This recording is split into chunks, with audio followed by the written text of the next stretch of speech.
আসসালামু আলাইকুম রহমতুল্লাহ। সংযুক্ত আরব আমিরাত দুবাই প্রবাসীদের জন্য বড় ধরনের একটি দুঃসংবাদ এবং প্লাস সুসংবাদ দুইটাই বলা যায়। অবশ্যই নতুন হলে পেজটি ফলো করে দেবেন, নিয়মিত হলে ভিডিওটি সর্বোচ্চ শেয়ার করবেন যাতে আরেকজন প্রবাসী ভাই সতর্ক হতে পারে।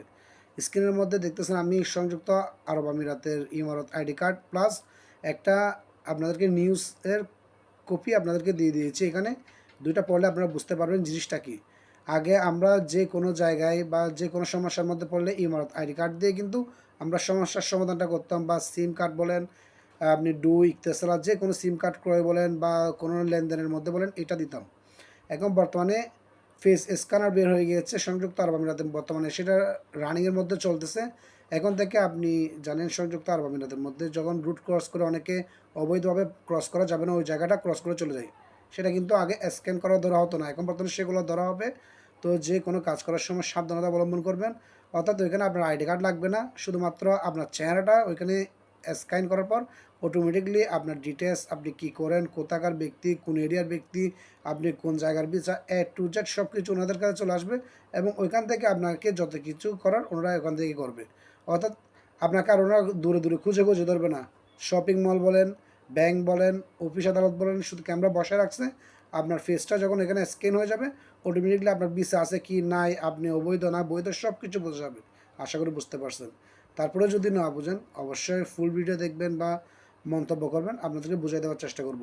এখন আমরা মনে করি আমার ভিসা শেষ হয়ে গেছে, আমি 3 বছর, 4 বছর, 5 বছর পালিয়ে কাজ করছি, কোনো সমস্যা নেই, আমাকে পুলিশে ধরতে পারতেছে না। আমরা এরকম যে একটা চিন্তা ভাবনার মধ্যে ছিলাম, এখন বর্তমানে কিন্তু সংযুক্ত আরব আমিরাতে সেটা উঠে যাওয়ার একদম ডান প্রান্তে বললেই চলে। এখন থেকে ওনারা আপনাকে সিআইডি গিয়ে ধরে ধরে আপনাকে আনবে না, আপনাকে দৌড়ঝাঁপ করে ধরবে না, আপনাকে খুঁজে আনবে না। এগুলো ওনারা এখন আর করবে না। ওনারা বিভিন্ন ব্যাংকের মধ্যে, বিভিন্ন অফিস আদালতের মধ্যে, বিভিন্ন শপিং মলের মধ্যে, বিভিন্ন রাস্তার সাইডের মধ্যে ওনারা ক্যামেরাগুলো বসায় দিবে। ক্যামেরাগুলোর মধ্যে আপনার ফেস স্ক্যান হওয়ার সাথে সাথে অটোমেটিকলি আপনার ডিটেলস ওইখানে চলে আসবে।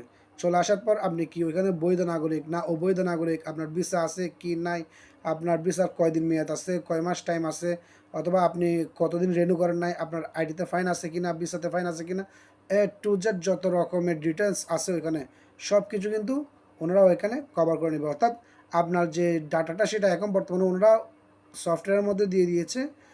সফটওয়্যারের মধ্যে আপনার ফেস স্ক্যান হওয়ার সাথে সাথে আপনার সব কিছু এখানে ডিটেলস চলে আসবে। এবং যারা অবৈধ, যাদের ভিসা নাই, যাদের আইডি কার্ড নাই, যারা অবৈধভাবে বিভিন্ন জায়গায় কাজ করতেছেন, ওনাদেরকে ওনারা লাল রেড কালার একটা মার্ক দিয়ে রাখবে। ওই ব্যক্তির ফেস স্ক্যান করার সাথে সাথেই কিন্তু কি অটোমেটিকলি ওই ব্যক্তির ডিটেলস চলে আসবে এবং ওই ব্যক্তি ওইখানে উপস্থিত আছে সেটা ওনারা জানবে। সঙ্গে সঙ্গে ওনাকে ওইখান থেকে নিয়ে যাওয়া হবে। অর্থাৎ আগের মতো যে সিআইডি আসতেছে আপনাকে ধরে নিয়ে যাবে, বা ওইখানে চেকিং চলতেছে, ওইখানে চেকিং চলবে, আপনি পালায় যাবেন, ওই অপশানটা আর এখন নাই। ইউরোপ কান্ট্রির মধ্যে এখন বর্তমানে সংযুক্ত আরব আমিরাতের মধ্যে ওই প্রযুক্তি ইউজ করা শুরু করে দিয়েছে। তো আমি আমার ব্যক্তিগত মত থেকে বলবো, যারা সংযুক্ত আরব আমিরাতের মধ্যে প্রবাসী বাইরে আছেন, যারা বিভিন্ন জায়গার মধ্যে কর্মরত আছেন, ভিসা লাগান নাই বা ভিসার কোনো সমস্যা আছে বা ফাইন আছে, বিভিন্ন জটিলতার মধ্যে আপনারা আছেন, আপনারা খুব দ্রুত সেগুলো সমাধান করার চেষ্টা করুন। নাহলে কিন্তু পরবর্তী যে দিনগুলো আসতেছে সেগুলো কিন্তু আপনাদের জন্য শুভনীয় হবে না, আপনাদের জন্য সেগুলো কঠিন হচ্ছে। তো যাদের ফাইন আছে আপনারা ফাইন পে করে ভিসা লাগানোর চেষ্টা করুন। আর যাদের ভিসা পতাকা নাই, আপনারা আউটপাস নিয়ে দেশে চলে আসুন। যখন পুনরায় প্রসেসিং সিস্টেম চালু হবে তখন আপনারা ওইখানে যাবেন, কোনো সমস্যা হবে না। আর যদি আপনারা যদি এগুলো কিছু না করেন, আপনারা যদি মনে করেন না আগের মতো থেকে যাব, তাহলে কিন্তু আমার ব্যক্তিগত মত থেকে আমি বলবো আপনারা সবচেয়ে বড় ধরনের বোকামি করতেছেন। কারণ আপডেট নিউজটা আমি পাওয়ার সাথে সাথে আপনাদেরকে শেয়ার করার একটাই কারণ, কারণ আমার ফ্যামিলি মেম্বার বর্তমানে 40 কাছাকাছি আমার ফ্যামিলি মেম্বার আছে। 40,000 ব্যক্তিকে আমি একসাথে জমায়েত করে কিন্তু কথাটা বলতে পারবো না।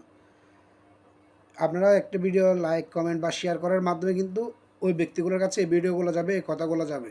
তারপর ওনারা সেখান থেকে সেগুলো শুনে সতর্ক হবে। তো ওনারা যদি সতর্ক হয় তাহলে আমরা একজন প্রবাসী ভাইয়ের সংসার বাঁচলো, তার পরিবার বাঁচলো, তার ফ্যামিলি বাঁচলো, তার লাইফটা বাঁচলো। তো আমি আপনাদেরকে এক কথায় বলবো, যদি আপনি ভিসা পতাকা ঠিক করতে না পারেন আপনি আউটপাস নিয়ে দেশে চলে আসুন, নাহলে কিন্তু আপনি পরবর্তীতে বড় ধরনের ঝামেলার মধ্যে পড়তে পারেন। তো এখন যাদের ভালো লাগবে আপনারা জিনিসটা ফলো করবেন, আর যাদের ভালো লাগবে না আপনারা এড়িয়ে যাবেন। হয়তো অনেকে সেটা মজাক বা নিচুক নেবেন। আমার আগের অনেক ভিডিও আপনারা এরকম নিয়েছেন, পরবর্তীতে কিন্তু জিনিসটা বাস্তবায়ন হওয়ার পর আপনারাই মন্তব্য করছেন ভাই আপনার কথাটা সঠিক ছিল। তো সেজন্য আগে থেকে আপনাদেরকে সতর্ক দেওয়া হয়েছে। সতর্কতা অবলম্বন করুন। কিছু জানার থাকলে কমেন্ট করবেন, ইনশাল্লাহ উত্তর দেওয়া হবে। আসসালামু আলাইকুম রহমতুল্লাহ।